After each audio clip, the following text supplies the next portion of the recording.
C'est une bonne question.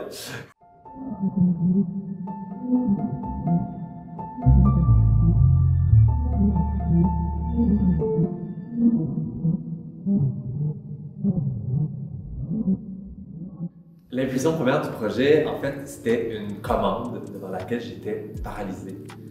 Puis quand, durant la pandémie, donc la baleine est arrivée dans les eaux du port de Montréal en mai 2020, je me suis servi en fait de cette baleine-là pour dialoguer avec elle, puis j'essayais de comprendre en fait ce qui faisait que j'étais paralysé, puis qu'est-ce qui en moi faisait que j'avais de la misère à écrire sur le monde dans lequel on était en train de vivre à ce moment-là, qui était assez troublant et compliqué.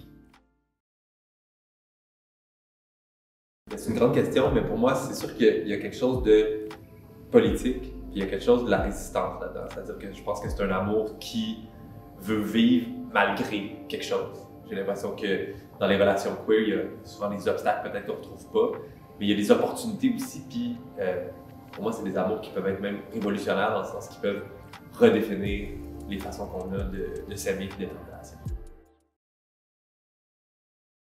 C'est drôle parce que je me sens pas tellement metteur en scène, c'est pas mon métier premier.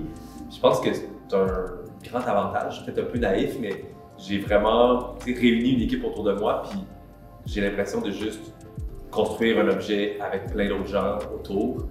Puis c'est une grande chance, en fait, je me sens vraiment chanceux parce que souvent les auteurs d'habitude, on est comme pas vraiment dans le gang. Puis là, je suis dans le gang, fait que je me sens comme si tout à coup à l'école secondaire, j'étais devenu populaire.